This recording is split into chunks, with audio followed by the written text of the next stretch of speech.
Assalamualaikum warahmatullahi wabarakatuh. Kami dari kelompok 4 ingin mempresentasikan sistem keruangan pertumbuhan kota menurut Haget. Perkenalkan, nama saya Afia Nur Amalia, nomor absen 1.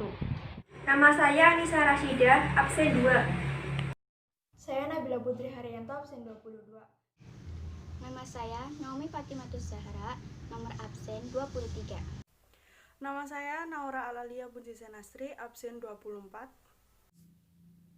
Nama saya Nurul Hikmah, absen 27. Saya Zahrani Ginda Fadiah, nomor absen 35. Struktur keruangan kota, teori konseptual tipe Eropa menurut Peter Hengetman. Teori ini merupakan gabungan dari unsur-unsur teori konsentris dan teori sektoral. Teori yang menekankan teori konsentris ini dikembangkan dengan memperhatikan iklim di Inggris di mana angin berhembus dari barat. Teori ini mencakup beberapa hal, yaitu 1. Pusat kota, 2. Zona peralihan, 3. Zona rumah kecil, 4.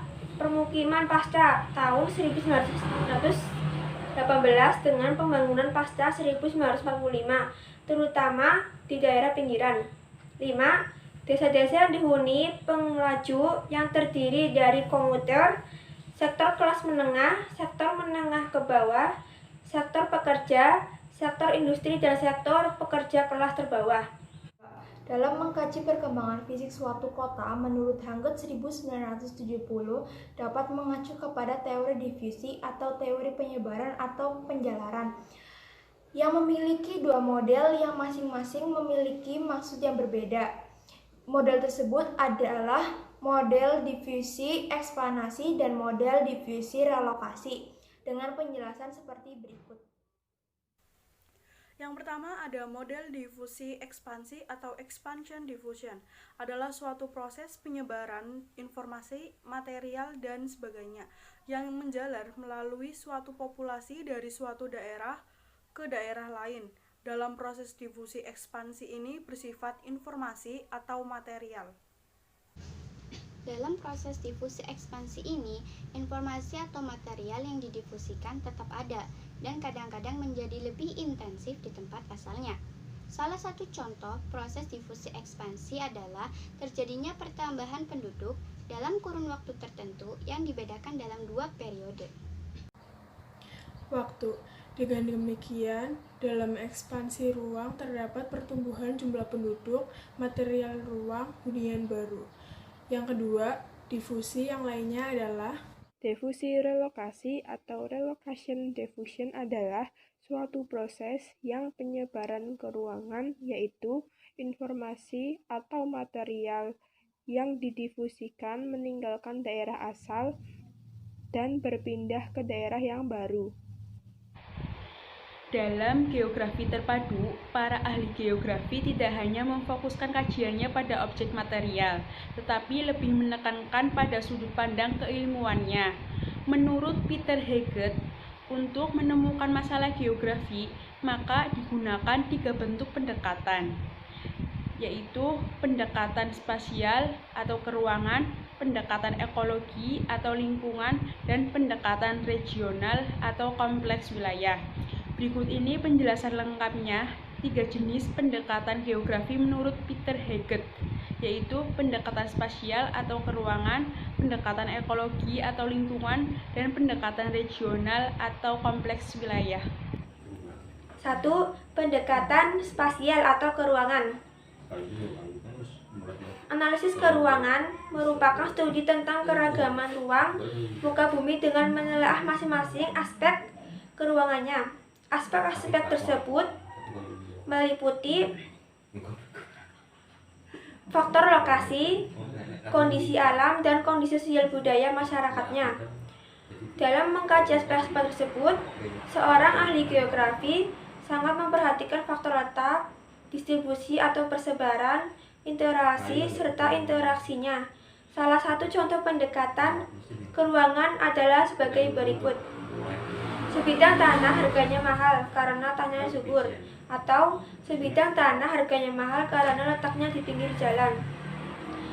Contoh tersebut, yang pertama, yaitu menilai tanah berdasarkan produktivitasnya.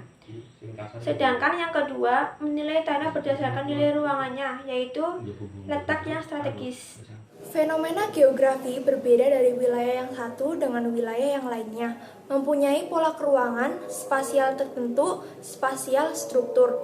Tugas para ahli geografi adalah menjawab pertanyaan mengapa pola keruangan dari fenomena geografi tersebut struktur seperti itu, dan bagaimana terjadinya spasial proses. Berdasarkan perbedaan ini, timbul interaksi antar wilayah dalam bentuk adanya pergerakan manusia, barang, dan jasa. 2. Pendekatan ekologi lingkungan merupakan pendekatan lingkungan yang didasarkan pada salah satu prinsip dalam disiplin ilmu biologi, yaitu interrelasi yang menonjol antara makhluk hidup dengan lingkungannya. Di dalam analisis lingkungan geografi, menelaah gejala interaksi dan interrelasi antara komponen fisikal alamiah dengan non-fisik atau sosial. Pendekatan ekologi melakukan analisisnya dengan melihat perubahan komponen biotik dan abiotik dalam keseimbangan ekosistem suatu wilayah. Misalnya, suatu padang rumput yang ditinggalkan oleh kawanan hewan pemakan rumput akan menyebabkan terjadinya perubahan lahan dan kompetisi penghuninya. Analisis ekologi ini banyak digunakan dalam kehidupan manusia, antara lain untuk mengkaji siklus hidrologi, siklus erosi, pengelolaan DAS atau daerah aliran sungai, serta pengelolaan lingkungan dan sumber daya alam. Kelemahan analisis ekologi terletak pada kekuatan perumusan yang lebih kecil dibanding dengan analisis spasial atau keruangan.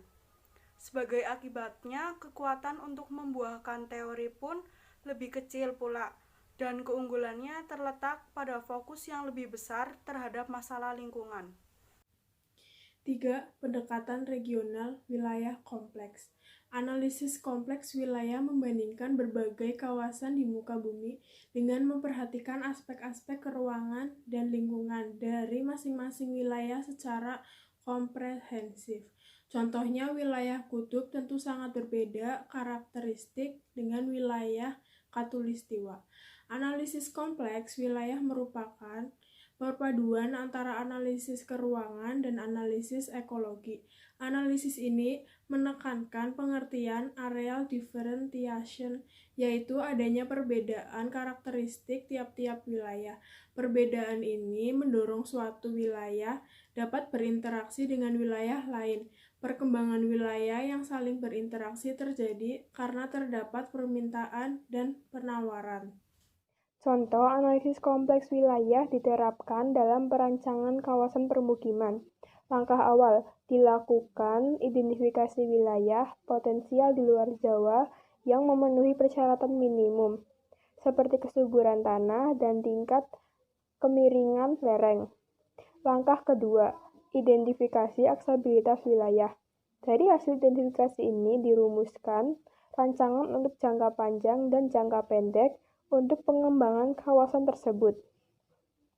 Kelemahan analisis wilayah kompleks adalah kurang jelasnya struktur serta fokus yang berorientasi pada masalah.